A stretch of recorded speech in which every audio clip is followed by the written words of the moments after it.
الحمد للہ رب العالمین والصلاة والسلام علی حبیبہ محمد وآلہ واصحابہ اجمعین اما بعد فاعوذ باللہ من الشیطان الرجیم بسم اللہ الرحمن الرحیم وَأَقِيمُوا الصَّلَاةَ وَآتُوا الزَّكَاةَ صدق اللہ العظیم۔ اللہم صلی علی سیدنا و مولانا محمد وعلی آل محمد بارک وسلم۔ اللہم صلی علی محمد وعلی آل محمد بارک وسلم۔ مولا صلی وسلم دائما ابدا علی حبیبک خیر الخلق کلہم والحبیب الذی ترجى شفاعته لکل حول من الاحوال مقتحم۔ مولا صلی وسلم دائما ابدا علی حبیبک خیر الخلق کلہم۔ انشاءاللہ العزیز آج اللہ کے فضل سے علوم شریعہ کورس کے حوالے سے زکوٰۃ کا کورس شروع کر رہے ہیں۔ اس سے پہلے نماز تھا۔ نماز بھی عبادت ہے اور زکوٰۃ بھی عبادت ہے۔ نماز کا تعلق بدنی عبادت سے ہے اور زکوٰۃ کا تعلق مالی عبادت سے ہے۔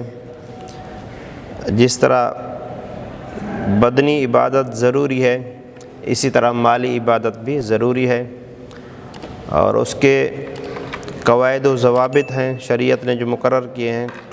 کس نے خرچ کرنا ہے، کتنا خرچ کرنا ہے۔ زکوٰۃ کا جو لغوی معنی ہے وہ ہوتا ہے پاک کرنا۔ زکوٰۃ ادا کرنے سے مال پاک ہو جاتا ہے۔ زکوٰۃ کا تعلق خرچ کرنے سے ہے، اور خرچ کا سب سے اہم جو رکن ہے اسلام میں وہ زکوٰۃ ہے۔ وہ زکوٰۃ فرض ہے۔ اب یہ خرچ کرنے کو کہتے ہیں انفاق اللہ کے، انفاق فی سبیل اللہ کہتے ہیں، اللہ کے راستے میں خرچ کرنا۔ خالی انفاق کہتے ہیں، اس کا مطلب یہی ہوتا ہے کہ اللہ کے راستے میں خرچ کرنا۔ ہم اس کو ایک اور نگاہ سے، ایک زاویے سے آپ کے سامنے رکھتے ہیں، جس کو قرآن پاک نے بیان کیا، جس مفہوم کو کہ انسان جو ہے، انسان فطرتاً اس کے اندر کنجوسی موجود ہوتی ہے۔ وہ کوئی بھی انسان ہو اس کے اندر کنجوسی موجود ہوتی ہے، بخل اس کے اندر موجود ہوتا ہے کہ وہ مال جمع کرنا چاہتا ہے، کوئی بھی چیز وہ جمع کرنا چاہتا ہے۔ یہ انسان کے اندر یہ چیز موجود ہے۔ اس کو قرآن پاک نے بیان کیا باقاعدہ۔ اللہ نے فرمایا وَأُحْضِرَتِ الْأَنفُسُ الشُّحَّ، کہ انسان کے اندر شح یعنی بخیلی کو رکھ دیا گیا ہے۔ شح کہتے ہیں بخل کرنا، یعنی مال جمع کرنا، خرچ نہ کرنا۔ اس کا عربی میں کہتے ہیں بخل مع الحرص۔ مال جمع کرنے کی لالچ بھی ہے اور اس کو خرچ کرنے کا بالکل ذوق نہیں ہے۔ یہ انسان کے اندر موجود ہے، یہ خامی۔ تو دوسری جگہ اللہ رب العزت نے صحابہ، انصار صحابہ کا بالخصوص تذکرہ کرتے ہوئے فرمایا وَيُؤْثِرُونَ عَلَىٰ أَنفُسِهِمْ وَلَوْ كَانَ بِهِمْ خَصَاصَةٌ، کہ وہ ایسے لوگ ہیں جو دوسروں کو اپنی ذات پر ترجیح دیتے ہیں اگرچہ وہ خود ضرورت مند اور حاجت مند ہوتے ہیں۔ یعنی کسی کو خود بھوک لگی ہوئی ہے اور اس کے پاس ایک روٹی ہے تو وہ خود نہیں کھاتا، دوسرے کو دیتا ہے۔ اور یہ صحابہ کرام عملاً ایسا کرتے تھے، ایسا انہوں نے متعدد بار کیا۔ کئی واقعات اس پر وہ موجود ہیں۔ تو ایک واقعہ مختصر کر کے آپ کو بیان کرتا ہوں کہ جو حضور اکرم صلی اللہ علیہ وسلم کے پاس مہمان آیا تو آپ نے فرمایا کہ اس کی مہمان نوازی کون کرے گا؟ تو ایک صحابی نے کہا یا رسول اللہ میں۔ تو اس کو لے کے چلے گئے۔ جب گھر میں پہنچے تو اپنی اہلیہ سے، اپنی بیوی سے پوچھا کھانے کو کچھ ہے؟ انہوں نے کہا کھانے کو تو وہی ہے جو بچوں کے لیے ہے، اس کے علاوہ نہیں ہے۔ تو انہوں نے کہا کہ بچوں کو بہلا پھسلا کے سلا دو اور مہمان کو کھانا کھلانے۔ یہ آپ دیکھیں کتنی بڑی بات۔ تو اس نے کہا ٹھیک ہے، اور ساتھ میں یہ بھی کہا کہ وہ کھانا جو ہے ہم تینوں کھائیں گے تو ہمارے لیے کافی نہیں ہوگا، اس کی ترکیب یہ ہوگی کہ جب ہم کھانا لگا دیں گے تو پھر آپ چراغ کو صحیح کرنے کے، درست کرنے کے بہانے چراغ کو بجھا دینا، پھر اندھیرے میں ہم یہ شو کریں گے مہمان پر کہ ہم بھی ساتھ کھا رہے ہیں۔ تو انہوں نے ایسا کیا، کھانا تیار ہوا، دسترخوان لگایا، اور میاں بیوی اس کے ساتھ، وہ جو رواج تھا اس دور کا کہ مہمان کے ساتھ کھاتے تھے، کہ کھانا لگایا اور انہوں نے چراغ کو درست کرنے کے بہانے چراغ کو بجھا دیا۔ اب انہوں نے کھانا کھایا اور پھر ظاہر کیا مہمان پر کہ ہم بھی کھا رہے ہیں۔ تو اسی طرح انہوں نے بھوکے پیٹ رات گزاری۔ صبح جب حضور اکرم صلی اللہ علیہ وسلم کی بارگاہ میں گئے تو کچھ روایت میں کہ آپ ہنسے، کچھ میں یہ ہے کہ اللہ تمہارے عمل پر بہت خوش ہوا ہے، اللہ تمہارے عمل پر بہت خوش ہوا ہے۔ اب دیکھیں یہ عملی مثال ہے کہ انہوں نے خود بھی نہیں کھایا، اپنے بچوں کو بھی نہیں کھلایا، اور مہمان نوازی کی۔ اس طرح کے انصار کی بہت مثالیں ہیں بالخصوص، اور سب صحابہ کی۔ یہ قرآن کی آیات اس تناظر میں اور اس طرح کے اور جو تھی مثالیں، اس تناظر میں آیات نازل ہوئی کہ وہ ترجیح دیتے ہیں اپنے آپ پر، اگرچہ وہ اس کے محتاج ہوتے ہیں، خود ضرورت مند ہوتے ہیں۔ اس کے بعد جو لفظ ہے اللہ نے فرمایا وَمَن یُوقَ شُحَّ نَفْسِهِ فَأُولَٰئِکَ هُمُ الْمُفْلِحُونَ۔ جو لوگ اندر کی بخیلی سے، بخل سے، کنجوسی سے بچا لیا گیا، جو شخص کنجوسی سے بچا لیا گیا تو ایسے لوگ جو ہیں کامیاب ہیں۔ یعنی کامیاب وہ ہوگا جس کے اندر جو بخل ہے وہ ختم ہو جائے گا تو کامیاب ہوگا۔ اور ایک اور آیت بھی ہے جس میں خرچ کا ذکر ہے، سورۃ تغابن کی۔ یہ سورۃ حشر کی آیات تھی، ابھی جو ہم بتا رہے ہیں کہ سورۃ تغابن کی آیات ہیں۔ اس میں اللہ نے فرمایا کہ خرچ کرو، خرچ کرنے کے بعد فرمایا کہ وَمَن یُوقَ شُحَّ نَفْسِهِ فَأُولَٰئِکَ هُمُ الْمُفْلِحُونَ۔ یہی سیم لفظ ہے۔ فَاتَّقُوا اللَّهَ مَا اسْتَطَعْتُمْ، پوری آیات یوں ہیں، فَاتَّقُوا اللَّهَ مَا اسْتَطَعْتُمْ، اپنی طاقت کے مطابق اللہ سے ڈرتے رہو، وَاسْمَعُوا، اور سنتے رہو، یعنی اللہ رسول کی جو بات ہو، وَأَطِیعُوا، اور ان کی بات مانتے رہو، اطاعت کرتے رہو، وَأَنفِقُوا، اور خرچ کرتے رہو، خیراً، بھلائی کو، لِأَنفُسِکُم، اپنی ذات کے لیے۔ یہ بہت جو سمجھنے کی بات ہے، جو تم خرچ کر رہے ہو تمہاری ذات کے لیے۔ ہم خرچ کرتے ہیں تو دوسرے کو دیتے ہیں، دوسرے کو دیتے ہیں تو اس کا فائدہ ہے، لیکن قرآن کہہ رہے وَأَنفِقُوا خَيْرًا لِأَنفُسِکُم، جو تم خرچ کر رہے ہو تم اپنی ذات کے لیے کر رہے ہو۔ آخر میں پھر وہی آیات ہے جو پہلے ہی سیم، وَمَن یُوقَ شُحَّ نَفْسِهِ فَأُولَٰئِکَ هُمُ الْمُفْلِحُونَ۔ جو نفس کی کنجوسی سے بچا لیا گیا تو ایسے لوگ کامیاب ہیں۔ یعنی کہ انسان کی فطرت کے اندر کنجوسی موجود ہے، اب اس کنجوسی سے کون بچے گا؟ جو خود کو بچانا چاہے گا۔ اب یہ یہاں جو لفظ ہے یہ بھی قابل غور فرمائے، جو بچا لیا گیا، بچے گا وہی جس کو اللہ بچائے گا، بخیلی سے، کنجوسی سے، حرص سے، وہی بچے گا جس کو اللہ بچائے گا۔ یعنی وہ جو اسباب ہیں وہ اختیار کرے گا اس سے بچنے کے، پھر امید اللہ پر رکھے گا کہ یا اللہ میں نے یہ کیا، مجھے تو بچا لے، کنجوسی سے بچا لے، میرے دل کے اندر مال کی جو محبت ہے وہ پکی نہ ہو جائے۔ اس کے بعد ہم اس کا علاج جو قرآن نے بیان کیا وہ بتا رہے ہیں کہ جو بخل ہے، جو کنجوسی ہے، اس کو ختم کیسے کیا جا سکتا ہے۔ اللہ نے فرمایا کہ سورۃ بقرہ کی آیات ہیں، مَثَلُ الَّذِينَ يُنْفِقُونَ أَمْوَالَهُمْ ابتغاء مرضات اللہ و تثبیتا من انفسہم۔ آگے ذکر ہم بیان نہیں کر رہے، فقط اتنا کہ ان لوگوں کی مثال جو اللہ کے راستے میں مال خرچ کرتے ہیں، مال خرچ کرنے کی دو وجہ یہاں بیان کرتے ہیں، مرضات اللہ، ابتغاء مرضات اللہ، اللہ کی رضا چاہنے کے لیے، اور دوسرا تثبیتا من انفسہم، اپنے نفس کو قابو میں رکھنے کے لیے، اس کو ثابت رکھنے کے لیے، برقرار رکھنے کے لیے۔ وہ جو کنجوسی ہے جو انسان کے اندر موجود ہے، وہ اس پر کنٹرول کرنے کے لیے ہم یوں کہہ سکتے ہیں، اس کنجوسی پر کنٹرول کرنے کے لیے کیا کرتے ہیں؟ خرچ کرتے رہتے ہیں۔ جب بندہ خرچ کرتا ہے تو خرچ کا عادی ہو جاتا ہے، اور اگر خرچ نہیں کرتا تو پھر جیب سے پیسے نکالنا بہت مشکل ہوتا ہے، لیکن اگر بندہ نکالتا رہتا ہے تو پھر وہ عادی ہو جاتا ہے۔ عادی ہونے کی وجہ سے پھر اس کو تکلیف نہیں ہوتی، ورنہ پیسہ دینا بہت تکلیف کا کام ہے، کوئی بھی اپنی چیز کسی کو دینا یہ تکلیف کا، فطرتاً انسان کی طبیعت کے اندر یہ چیز موجود ہے کہ کسی کو اپنی چیز آپ دو تو آپ کو تکلیف ہوگی، اچھا نہیں لگے گا، لیکن ہم خوش اس لیے ہوتے ہیں کہ ہم اللہ کے لیے دے رہے ہیں، اللہ نے ہمیں دی اور اس کے لیے دے رہے ہیں۔ جب یہ والا کنسیپٹ ذہن میں آتا ہے تو پھر بندہ خوش ہو دیتا ہے، ورنہ تو اپنی چیز دینا بہت مشکل کام ہے۔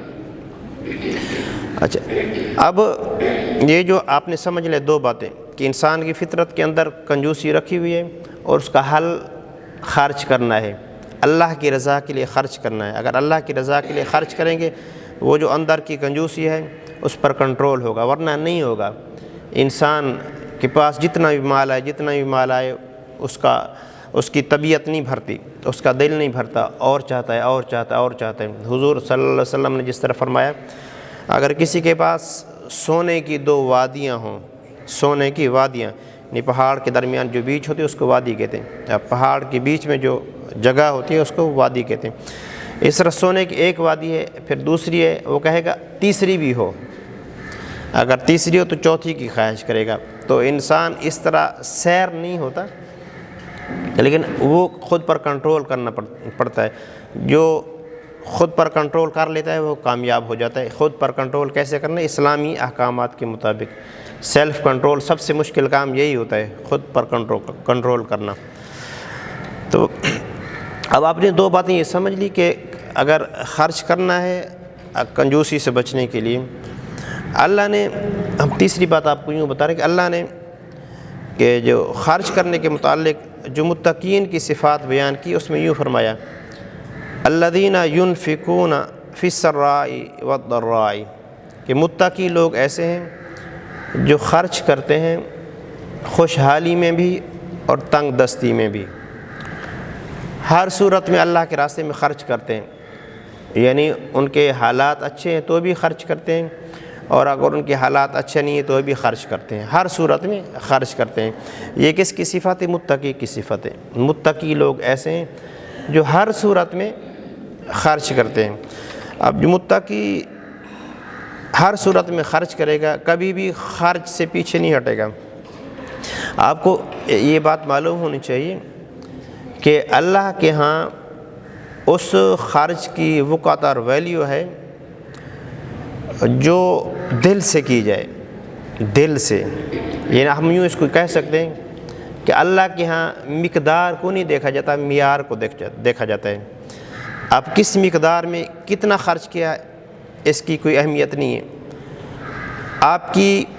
آپ کا جو معیار ہے خرچ کرنے والا وہ کیا ہے اس کو دیکھا جاتا ہے، یعنی دل کی کیفیت کیا ہے۔ آپ نے جب خرچ کیا تو اس پر بہت خوبصورت ایک مثال ہے قرآن پاک آیات کے تناظر میں، ہم خلاصہ بیان کر رہے ہیں کہ تبوک کے موقع پر جب لوگ بڑے بڑے مالدار مال دے رہے تھے، حضرت ابو بکر مالدار تھے، حضرت عثمان، یہ بڑے بڑے لوگ تھے، مال دے رہے تھے، تو ایک انصاری صحابی کے دل میں آیا میں غریب ہوں، مجھے بھی تو دینا چاہیے۔ وہ گیا مزدوری کی اور اس کو چند کلو کھجوریں ملی اور وہ آدھی گھر میں رکھ کے آیا اور آدھی وہ آ کے وہاں جمع کرا دی حضور اکرم صلی اللہ علیہ وسلم کی بارگاہ میں۔ پیچھے کچھ منافق بیٹھے ہوئے تو وہ ہنس پڑے، کہتے یہ 2 کلو کھجور اتنا بڑے مال کے مقابلے میں کیا ہے۔ جب یہ ان کا رویہ سامنے آیا تو اللہ تعالیٰ نے آیات نازل فرمائی اور اس بندے کی تعریف کی سورۃ توبہ میں موجود ہے۔ یعنی وہ جو مقدار ہے وہ نہیں، جو معیار ہے کہ دل کی کیفیت کیا ہے، اور دل کی کیفیت سے جو خرچ کرے گا اچھی کیفیت سے تو اللہ کہ ہاں اس کی بڑی اہمیت ہے۔ متقی کی کیفیت کیا ہے کہ وہ خرچ کرتے ہیں ہر صورت میں، تھوڑا ہو تو بھی اور زیادہ ہو تو بھی خرچ کرتے ہیں۔ یعنی زندگی کا اصول یہ ہونا چاہیے، جب بھی آپ کے پاس پیسے ہیں آپ خرچ کریں، بھلے تھوڑے کریں، اور اس میں مسئلہ نہیں ہوتا، فقط یہ نفسیات کا مسئلہ ہوتا ہے۔ یعنی آپ کے پاس مثال کے طور پر 100 روپیہ ہے، آپ اس میں 1 روپیہ خرچ کر سکتے ہیں، کوئی مسئلہ بھی نہیں ہے، ٹھیک ہے۔ آپ اس میں 5 بھی خرچ کر سکتے ہیں، کوئی مسئلہ نہیں ہے۔ یہ ذہن بنا لیں، جب بھی آپ کے پاس پیسے آئیں، بھلے بچے بھی ہیں ان کو گھر سے پیسے ملیں، کہ 20 روپے ملیں، 18 خود استعمال کریں، 2 کسی کو دے دیں، یا 15 استعمال کریں، 5 کسی کو دے دیں۔ اگر ایسے ہو جائے تو پھر طبیعت بن جاتی ہے، پھر وہ کنجوسی جو ہے وہ ختم ہو جاتی ہے۔ آپ نے یہ بات سمجھ لی کہ ہر صورت میں خرچ کرنا یہ متقین کی نشانی ہے، بھلے تھوڑا خرچ کریں، زیادہ نہ خرچ کریں۔ اللہ کو تو زیادہ تھوڑے سے کوئی معاملہ ہی نہیں ہے، وہ تو دیکھ رہا ہے کہ میرا بندہ جو ہے وہ خرچ کر رہا ہے، جو کر رہا ہے تو سبحان اللہ، جو نہیں کر رہا تو پھر اس کے دل کے اندر وہ جو فطری کنجوسی ہے وہ بڑھتی چلی جاتی ہے۔ اس کی کیفیت ایسے ہو جاتی ہے جس کو قرآن نے یوں بیان کیا، الذی جمع مالا وعددا، مال جمع کرتا ہے پھر اس کو گنتا ہے، کتنے ہو گئے، یحسب ان مالہ اخلدا، وہ یہ سمجھتا ہے کہ یہ مال ہمیشہ رہے گا، کلا، ہرگز نہیں، ایسا نہیں ہے، مال ختم ہو جائے گا۔ وہ بندے کی یہی کیفیت ہوتی ہے کہ مال جو ہے وہ جمع ہو رہا ہے، تو جمع ہوتے بندہ چلا جاتا ہے، مال بہت جمع ہو جاتا ہے، پھر کیا ہوتا ہے، پیچھے اس کے وارث ہوتے ہیں، اور وارثوں کی مرضی جیسے اس کو استعمال کریں۔ اب اس نے ہر طریقے سے مال جمع کیا، خوب محنت کی، اور پیچھے اس کے جو بچے ہیں وہ انجوائمنٹ کر رہے ہیں، اس مال سے کس طرح ان کو استعمال کر رہے ہیں، وہ اس کا حساب دے رہا ہے، اور وہ باہر جو ہے اس کی اولاد جو ہے وہ مزے اٹھا رہی ہے، لطف اٹھا رہی ہے۔ تو اس طرح کی کیفیت نہیں ہونی چاہیے۔ مال آپ کے پاس ہو برا نہیں ہے، لیکن اگر مال کے جو تقاضے ہیں وہ آپ پورے نہیں کرتے تو پھر برا ہے۔ بڑے بڑے صحابہ، امیر صحابہ تھے، مسئلہ نہیں ہے، امیر ہونا کوئی مسئلہ نہیں ہے، غریب ہونا بھی کوئی مسئلہ نہیں ہے۔ اللہ نے جس حال میں رکھا ہے اسی حال میں آپ خوش رہیں، اور پھر اللہ کے راستے میں دیتے رہیں۔ فیگر آپ متعین کر لیں اپنی حیثیت کے مطابق کہ جب بھی میرے پاس پیسے آئیں کہ میں 1% دوں گا، 1% دوں گا، یا 2% دوں گا، یا 2.5% دوں گا، یا 5% دوں گا۔ جب بھی آئیں تو آپ دیکھیں اس کا جو اس پر اثر ہوگا آپ کی ذات پر مثبت، یہ مجرب ہے، آپ کی ذات پر ایسا خوبصورت اس کا اثر ہوگا، مثبت اثر ہوگا۔ اب ہم یعنی زکوٰۃ کا کیونکہ تعلق خرچ سے، تو ہم نے خرچ والی آیاتیں بھی کچھ جمع کی ہیں اور پھر زکوٰۃ والی بھی جمع کی ہیں۔ ہمارا جو اہم پہلو ہوتا ہے کہ لنک جو ہے قرآن سے ہم کریں، جب سب سے بڑھ کر قرآن ہے، جب قرآن سے لنک ہو جاتا ہے تو بندے کا جو سینہ کھل جاتا ہے، کہ براہ راست اس کو قرآن سے فیضان مل رہا ہوتا ہے۔ جب قرآن سے فیضان مل رہا ہوتا ہے تو پھر وہ بوجھل نہیں ہوتا بندہ۔ جس طرح میں نے آپ کو اس طریقے سے بتایا، یہ قرآن نے بتایا کہ بندے کے اندر کنجوسی ہے، اور قرآن نے اس کا حل بتایا ہے کہ اگر رضا الہی کے لیے خرچ کرتے رہو گے تو وہ کنجوسی ختم ہو جائے گی، پھر دینا مشکل نہیں لگے گا۔ اور قرآن نے یہ بتایا کہ اللہ والے جو ہیں وہ خرچ کرتے ہیں، ہر صورت میں خرچ کرتے ہیں، اور خرچ کی جو مقدار ہے اس میں مسئلہ نہیں ہے، تھوڑی ہو زیادہ ہو کوئی مسئلہ نہیں ہے۔ ہم یوں آپ کو اگر سمجھائیں، اگر ایک بندہ ہے کروڑ پتی، اس نے کوئی لاکھ خرچ کر دیا۔ ایک بندہ ہے جس کے پاس ٹوٹل 5000 ہے، اس نے 1000 خرچ کر دیا۔ آپ دیکھیں اللہ کے ہاں جس کے پاس 5000 تھا نا، اس کی وقت زیادہ ہوگی۔ اس کے پاس ٹوٹل 5000 تھے، اس ٹوٹل میں صرف 1000 اس نے خرچ کر دیا، تو اللہ کے ہاں اس کی بہت ویلیو ہوگی۔ تو کم ہونا کوئی مسئلہ نہیں ہے۔ جس اللہ نے قرآن پاک میں یوں ارشاد فرمایا قربانی کے حوالے سے کہ لن ینال اللہ لحومها ولا دماؤها ولکن ینالہ التقوی، کہ اللہ کو نہ تمہارا خون پہنچتا ہے نہ گوشت پہنچتا ہے، وہ دل کی کیفیت دیکھنا چاہتا ہے، تقویٰ دیکھنا چاہتا ہے۔ تو ہر عمل میں اس طرح کے تقویٰ دیکھنا چاہتا ہے، رضا الہی دیکھنا چاہتا ہے۔ چلو آپ نے یہ بات سمجھ لی، تو یہ زندگی کا اصول بنائیں، جب تک زندہ رہیں تو اللہ کے راہ میں ضرور ہی خرچ کریں، بھلے تھوڑا کریں، مسئلہ نہیں، لیکن کریں ضرور خرچ۔ یہ کس کی صفت ہے؟ متقین کی صفت ہے۔ جب کریں گے تو اللہ رب العزت ہمیں بھی اس صف میں شامل کر دے جو متقین ہیں، تو پھر بہت اچھی بات ہے کہ جو قرآن پاک میں وہ متقین کے بارے میں بتایا کہ وہ جنت میں جب جائیں گے تو گروہ کی شکل میں جائیں گے۔ تو وہ ہم یہ امید کر سکتے ہیں اللہ سے، اگر اس طرح کا عمل کریں اللہ ہمیں اس گروہ میں شامل فرما دے، تو اس طرح کی صورتحال اس عمل کے ذریعے ہم کر سکتے ہیں۔ سب سے پہلی جو آیات ہے، 2 آیاتیں ملا کے کہ اللہ نے فرمایا کہ مثل الذین ينفقون اموالهم فی سبیل اللہ کمثل حبۃ انبتت 7 سنابل، کہ ان لوگوں کی مثال جو اللہ کے راستے میں خرچ کرتے ہیں، دانے کی مثال ہے، دانہ، گندم کا دانہ یا کوئی بھی دانہ جو اگتا ہے اور اس سے 7 بالیاں نکلتی ہیں، فی کل 7 100 حبہ، اور ہر بالی میں 7 دانے ہوتے ہیں، واللہ یضاعف لمن یشاء، اللہ بڑھاتا ہے فی کل سنبلۃ 100 حبہ، اور ہر بالی میں 100 دانے ہوتے ہیں، 100 یعنی ایک سٹہ جو نکلتا ہے اور 7 سٹے مثال کے طور پر نکلے، اور ہر سٹے پر ہر سٹے کے اندر جو دانے ہیں 100 ہیں، کتنے ہو گئے؟ 700 ہو گئے، یعنی اللہ نے، آپ نے 1 دیا، اس کے بدلے میں اللہ نے 700 دے دیا، 700 دے دیا۔ یہ قرآن پاک کی آیات سے، اور فگر متعین نہیں ہے، یہ کم از کم ہے۔ واللہ یضاعف لمن یشاء، اللہ بڑھا دیتا ہے جس کے لیے چاہتا ہے، اور وہ کیفیت دیکھتا ہے اس نے کس حالت میں دیا ہے، خود غریب تھا اس کے باوجود دیا تو اس کو اور دے دیتا ہے، بغیر حساب کے دیتا ہے۔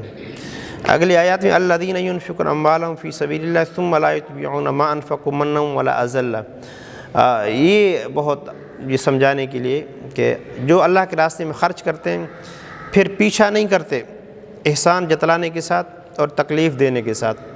اگر کوئی بندہ کسی کو کچھ دیتا ہے اور اس کے بعد اس کو جتلاتا رہتا ہے، ہمارے خرچے پر پڑ رہے ہو، ہم نہ ہوتے تمہارا کیا ہوتا، اس طرح کے جملے اگر کستا ہے تو اس کا صدقہ خیرات ضائع ہو جاتا ہے۔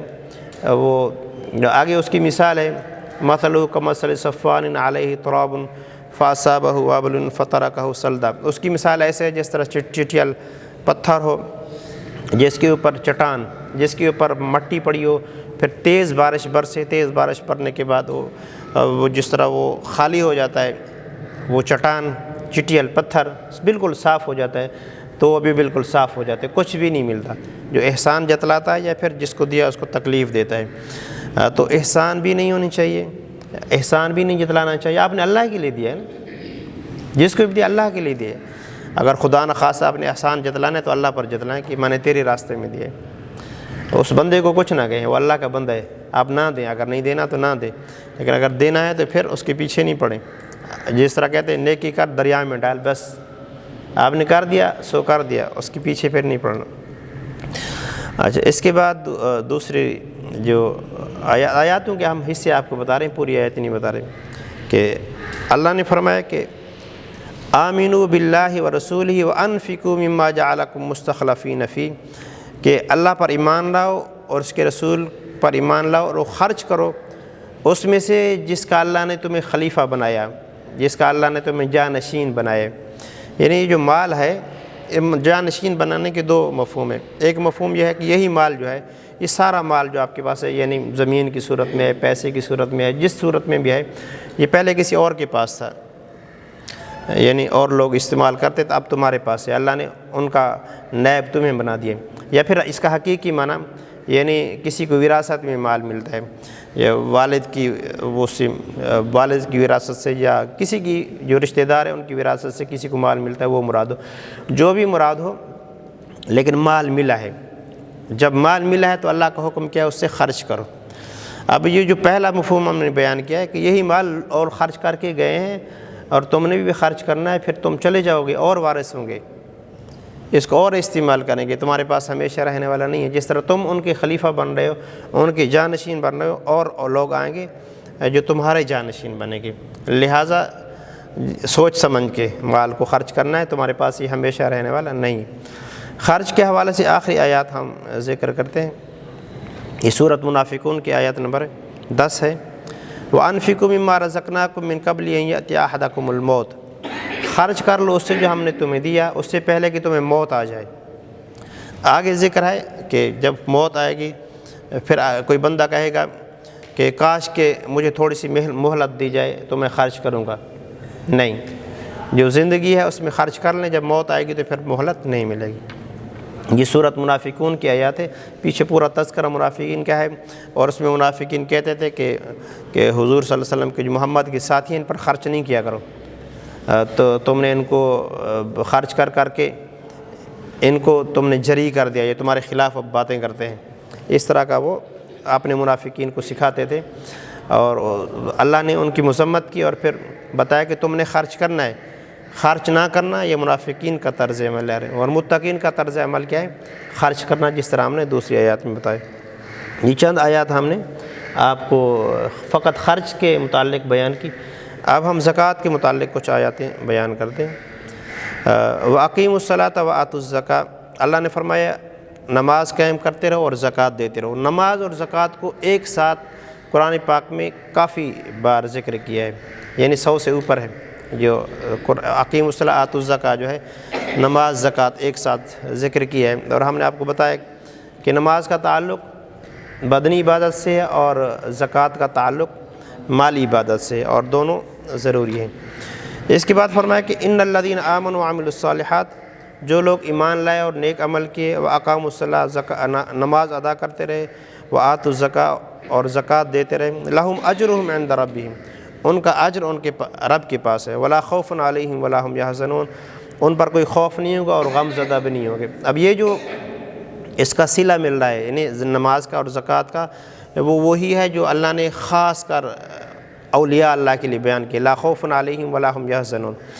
ظاہر ہے جو جس کے اندر تقوی ہو جائے گا وہ اللہ والا ہو جائے گا، اولیاء اللہ میں شامل ہو جائے گا، اور جو اولیاء اللہ میں شامل ہو جاتے اس کو خوف بھی نہیں ہوتا، اس کو حزن بھی نہیں ہوتا، یعنی اس کو اپنی جان کا خطرہ بھی نہیں ہوتا، اور اس کے جو متعلقین ہیں اس کے حوالے سے بھی اس کو خطرہ نہیں ہوتا، دونوں۔ آپ کو بتایا تھا نا، حزن اور جو خوف ہے، خوف جو ہوتا ہے اپنی جان کا ہوتا ہے، حزن جو ہوتا ہے کسی کے متعلق ہوتا ہے۔ ویسے میں دوسری آیات میں جو مجھے لنک کے لیے میرے ذہن میں آ رہی، اللہ نے فرمایا کہ الاخلاء یومئذ بعضهم لبعض عدو الا المتقین، وہ دن ایسا آئے گا جس میں گہرے سے گہرا دوست، خلیل اس کی جمع اخلاء، وہ دشمن ہو جائے گا، الا المتقین، ہاں مگر متقین، متقین کی جو دوستی ہے آپس میں وہ وہاں بھی قائم ہوگی۔ دیکھیں اگر بندہ متقی ہو گیا ہے، اس کا لنگ کسی متقی کے ساتھ ہو گیا ہے، اس کی دوستی یہاں دنیا میں بھی کام آئے گی، آخرت میں بھی کام آئے گی۔ یعنی ہم اس کو یوں سمجھ رہے ہیں کہ وہ جو متقی ہے، جو اللہ والا ہے، اس کو اپنے دوست کے متعلق بھی غم نہیں ہے کہ میری دوستی اس کو یہاں بھی کام آ رہی ہے۔ اس لیے دوستی کے حوالے سے بھی یہ ہونا کہ دوستی اچھے بندے سے ہونی چاہیے، ورنہ قرآن پاک کی آیات ہے دوسری کہ یا لیتا لم اتخذ فلانا خلیلا، کاش کہ میں انہیں فلاں کو دوست نہ بنایا ہوتا۔ یہ بچے بھی بالخصوص کہ دوستیاں لگائیں تو اچھی لگائیں، کسی برے کو اپنا دوست نہ بنائیں۔ اس کے بعد فرمایا دوسری آیات ہم سورۃ روم کی، وما آتیتم من زکاۃ تریدون وجہ اللہ فاولئک هم المضعفون، تم جو زکوٰۃ دیتے ہو اور پھر اس سے اللہ کی رضا چاہتے ہو، یعنی اللہ کی رضا کے لیے زکوٰۃ دیتے ہو، فاولئک هم المضعفون، تو ایسے لوگ ہیں جن کا مال بڑھ جاتا ہے، زکوٰۃ دینے سے کیا مال بڑھ جاتا ہے، دگنا ہو جاتا ہے۔ یعنی ہم فزیکلی اس کو یہ سمجھتے ہیں کہ آپ کے پاس مثلاً 100 روپے تھے، آپ نے زکوٰۃ دی، 2.5% ہوتی ہے زکوٰۃ، تو آپ کے 2.5 روپے کم ہو گئے، بڑھے تو نہیں ہیں، لیکن اللہ فرما رہا ہے کہ وہ بڑھ گئے۔ کیسے بڑھ گئے یہ اللہ کو پتہ ہے، ہمیں نہیں پتہ۔ کچھ لوگ اس کو محسوس کرتے ہیں، ان کا مال یعنی برکت آ جاتی ہے، بڑھنے کا مطلب ہم یہی کہتے ہیں برکت آ جاتی ہے۔ کہ آپ کو ضرورت پھر کم ہوتی ہے. آپ کے جہاں 150 روپے لگنے والا تھا، 150 روپے لگنے والا تھا، آپ کا کام اللہ نے 75 روپے میں کرا دیا. اس طرح کی برکتیں ہوتی ہیں جو ہمیں پتہ نہیں چلتا لیکن ہوتی رہتی ہیں، بہت زیادہ ہوتی ہے. حضور کو فرمایا خذ من اموالہم صدقۃ تطہرہم وتزکیہم، کہ ان کا مال آپ لے لو، جو آپ کو مال دینے آتے ہیں، تطہرہم، انہیں پاک کریں، یعنی ان کا مال لے کے ان کو پاک کریں، وتزکیہم، اور ان کا تزکیہ کریں. اب یہ دونوں لفظ ہیں طہارت کے حوالے سے. تطہرہم یعنی ان کو ظاہراً بھی پاک کریں، وتزکیہم ان کا تزکیہ کریں. تزکیہ نفس عموماً لفظ استعمال ہوتا رہتا ہے. تزکیہ عام طور پر یہ دل کی پاکیزگی کے لیے استعمال ہوتا ہے. تزکیہ نفس کہتے ہیں دل کو پاک کرنا. اللہ نے فرمایا قد افلح من تزکا، وہ بندہ کامیاب ہو گیا جس نے اپنے آپ کو پاک کیا، تزکیہ کیا. وذکر اسم ربہ فصلی، اور پھر اللہ کا ذکر کرتا رہا، نماز پڑھتا رہا. سب سے پہلا جو بنیادی چیز ہے وہ تزکیہ ہے. آپ کا اندر بھی پاک ہو، باہر بھی پاک ہو. جب اندر اور باہر دونوں پاک ہو جائیں گے تو پھر کامیاب ہو جائیں گے. اللہ نے یہ فرمایا کہ ان کی تطہیر آپ کریں اور ان کا تزکیہ بھی کریں. اس کے بعد فرمایا وصلی علیہم، درود پڑھنا ہوتا ہے. صلاۃ کے بہت سارے معنی ہوتے ہیں. ایک معنی اس کا دعا ہوتا ہے. یہاں حضور کو اللہ نے فرمایا ان کے لیے دعا بھی کریں، ان کے لیے دعا بھی کریں. آگے وجہ بیان کہ ان صلاۃ کا سکن لہم، آپ کی صلاۃ، آپ کی دعا ان کو سکون دیتی ہے. آپ کی جو دعا ہے ان کو سکون، یہ اس کو جملہ تعلیلیہ کہتے ہیں عربی اصطلاح میں، کہ فرمایا ان صلی علیہم، ان کے لیے دعا کریں. کیوں دعا کریں؟ کہ آپ کی دعا سے ان کو سکون حاصل ہوتا ہے. حضور نے کسی کے لیے دعا کر دی تو حضور کی دعا تو ویسے کنفرم قبول ہوتی تھی، لیکن حضور اللہ نے آپ کو یہ بھی بتا دیا کہ آپ جب دعا کرتے ہیں یہ خوش ہوتے ہیں تو ان کو خوش کیا کریں.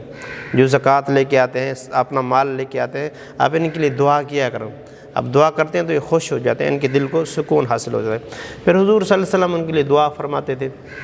اور کوئی جس طرح ایک کی صحابی کی والدہ نے پوچھا کتنے دن ہو گئے نہیں گئے حضور کے پاس؟ انہوں نے بتایا پتہ نہیں 15-20 دن ہو گئے. تو فرمایا کہ آج جاؤ دعا کراؤ میرے لیے، اپنے حذیفہ ان کا نام تھا، میرے لیے بھی اور اپنے لیے بھی دعا کراؤ. تو مغرب کی نماز میں پہنچ گئے، حضور کے پیچھے بیٹھ گئے.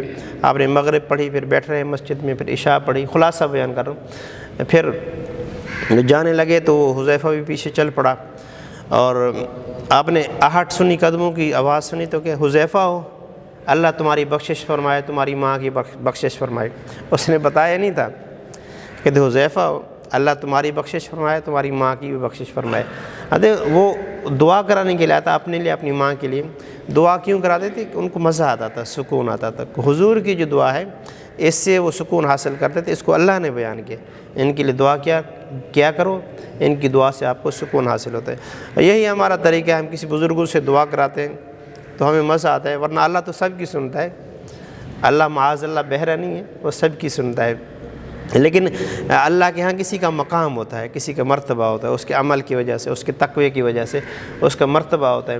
جب وہ صاحب مرتبہ بات کرتا ہے پھر اور بات ہوتی ہے. ہم جیسے ویسے وہ سب کی سنتا ہے، گناہ گاروں کی اور زیادہ سنتا ہے کہ میرا گناہ گار بندہ اس نے مجھے پکارا تھا. بہرحال یہ چند آیات آپ کے سامنے ذکر کی انفاق کے حوالے سے اور زکوٰۃ کے حوالے سے. اور وہی بات آپ ذہن میں رکھیے گا. سب کو جب آپ مال خرچ کریں گے تو آپ کے ذہن میں آئے گا کہ مال دے رہا ہوں، مسئلہ ہوگا. لیکن آپ پھر یہ سوچیں گے میں اللہ کے لیے دے رہا ہوں. جب یہ سوچیں گے اللہ کے لیے دے رہا ہوں تو پھر آپ کو بھی مزہ آئے گا. اور ایک دن آئے گا آپ عادی ہو جائیں گے، مال کی محبت آپ کے دل میں نہیں ہوگی. جب محبت نہیں ہوگی تو مال بھلے جتنا ہو، محبت نہ ہو. تو اس کی مثال یوں دیتے ہیں کشتی اور پانی والی. کشتی اور بزرگ یعنی جو صوفیہ کرام کشتی اور پانی کی مثال دیتے ہیں کہ کشتی ہے، کتنے پانی کے اندر چل رہی ہے؟ سمندر کے اندر چل رہی ہے، وہ اوپر چل رہی ہے، کوئی مسئلہ نہیں ہے. اگر اس کشتی کے اندر چھید ہو جائے، سوراخ ہو جائے، تو پھر وہی پانی جو جس کے اوپر وہ چل رہی تھی وہی اس کو ڈبو دے گا. مال کی بھی یہی، آپ کے پاس سمندر جتنا مال ہے لیکن آپ کے دل میں مال کی محبت نہیں ہے، مسئلہ نہیں ہے. کوئی مسئلہ نہیں، وہ نقصان نہیں دینے والا ہے۔ لیکن مال کی محبت دل میں گھر کر گئی، حرص پیدا ہو گیا، تو پھر تھوڑا سا مال بھی آپ کو ڈبو دے گا، وہ ہلاک کو برباد کر دے گا۔ اللہ تعالیٰ محفوظ فرمائے۔ کچھ پوچھنا جی؟ حدیث ہے حضور صلی اللہ علیہ وسلم نے فرمایا، اللہ تعالیٰ فرماتا ہے وہ مال جو غلام ادا کرو، وہ مال جو میرے راہ میں دو، اور وہ مال جو اپنے گھر والوں کو دو، سب سے اللہ کو یہ پسند ہے۔ ہاں یہ صحیح ہے۔ صدقے کے حوالے سے ہم بات کریں تو مزید حدیثوں میں بات کریں گے۔ صدقے کا سب سے اچھا فگر آپ کے اپنے ہیں، آپ کے رشتہ دار ہیں۔ جو ہم نے آیات کوٹ کی تھی سورۃ تغابن کی، اس میں گھر والوں کا ذکر ہے، میاں یعنی زوجہ کا ذکر ہے، اولاد کا ذکر ہے۔